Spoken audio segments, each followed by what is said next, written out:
Hi, I'm Katya. I'm an astrologer and a life coach.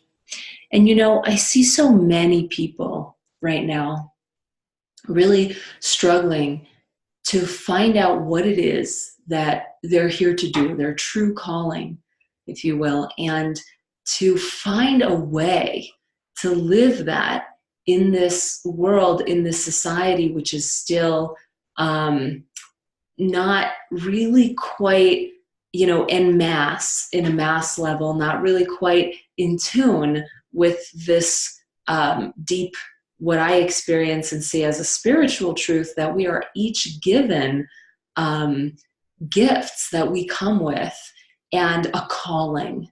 We're really given a calling, and the best thing that we can do for our world is to make space for one, folks to have time in their lives to find what that calling is. And that means time to get to know themselves so that we don't rush people into the workforce, to decide what it is that they're going to do at 22 years old or even earlier when they're choosing their focus of study, so that we give everyone time to actually develop who they are and really get to know who that is through exploration.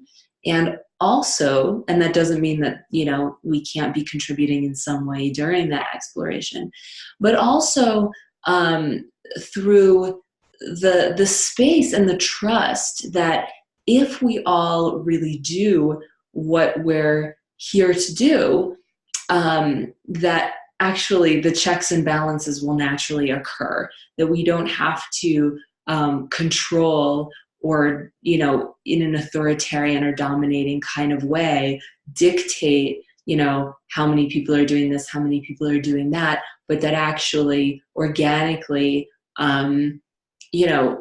there's an inward calling that will take care of that order. And I wanted to start this talk with a quote, and this quote comes from James A. Missioner.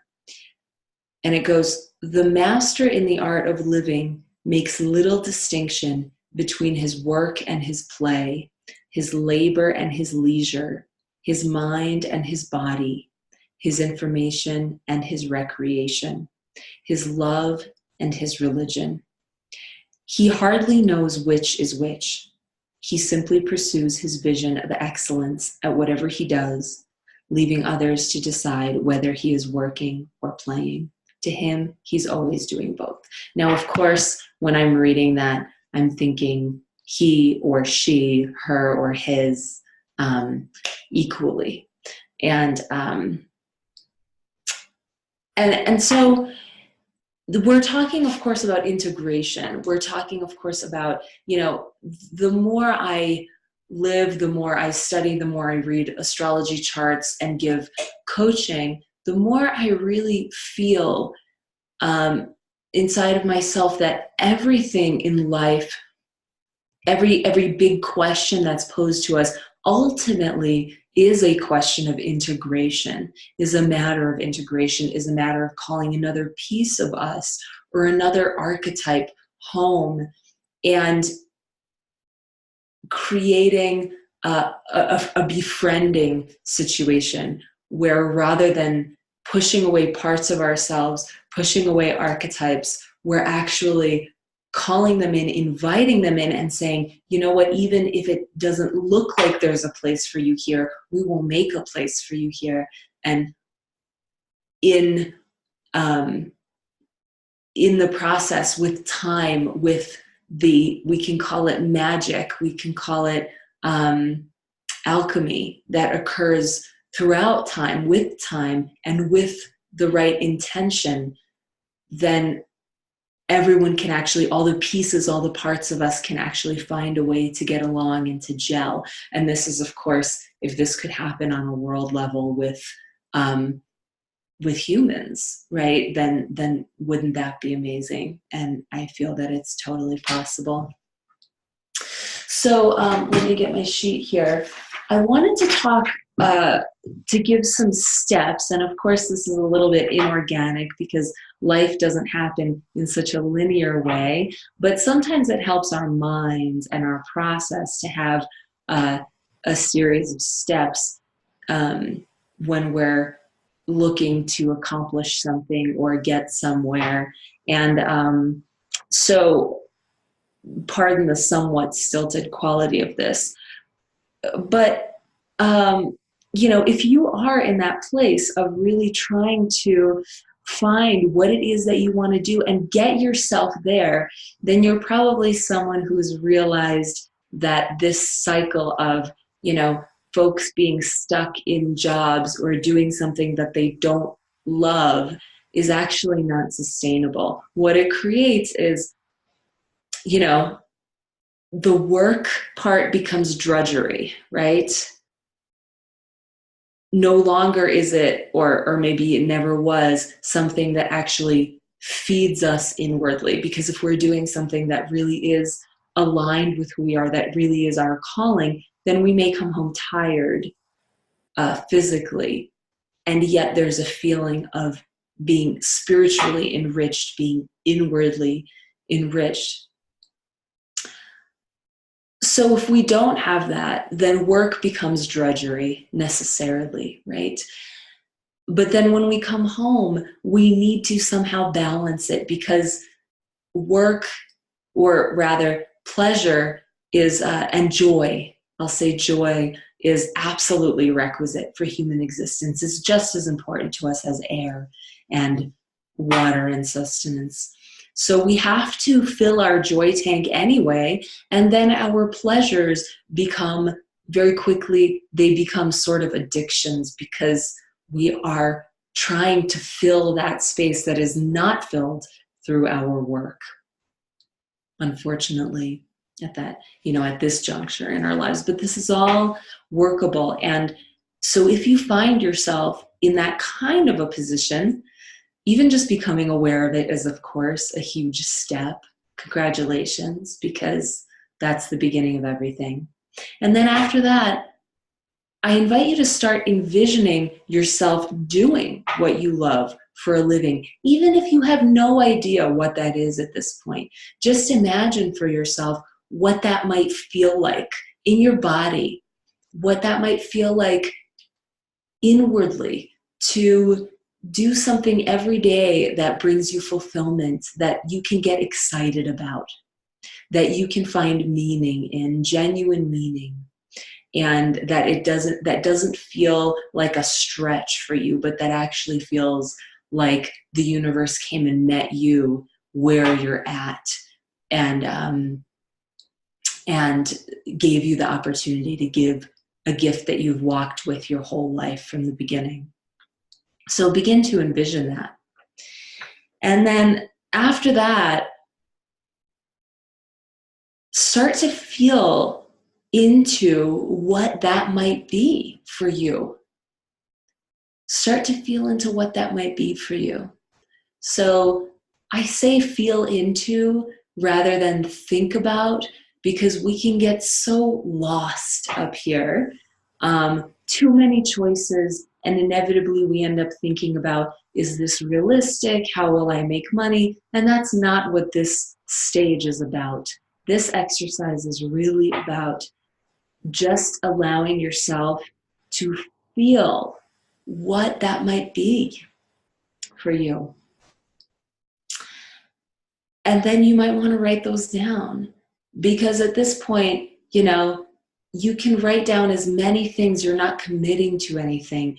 You're just exploring, and it's tantamount to, it's paramount. That was the wrong word. It's paramount to give yourself the free range, the space to just explore without those limitations that usually come too quickly in our lives, right? So we have to unlearn some of that and actually, in a wide, vast space, just give ourselves room to explore the inward landscape, the inner landscape.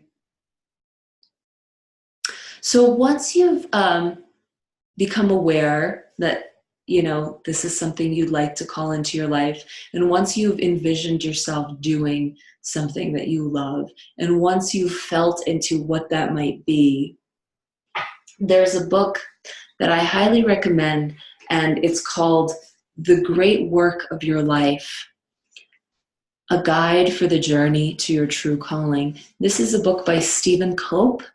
It's based on the principles of yoga and an ancient yogic text, but don't let that scare you away, because it's very accessible even if you have no idea what yoga is. And it's just an incredibly inspiring book that's perfect for this time in one's life when they're really trying to figure out, but really listen deeply to what it might be that is truly calling you. And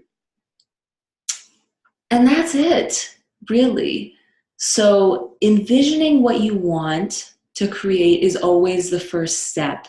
As a human, you are an infinitely creative being.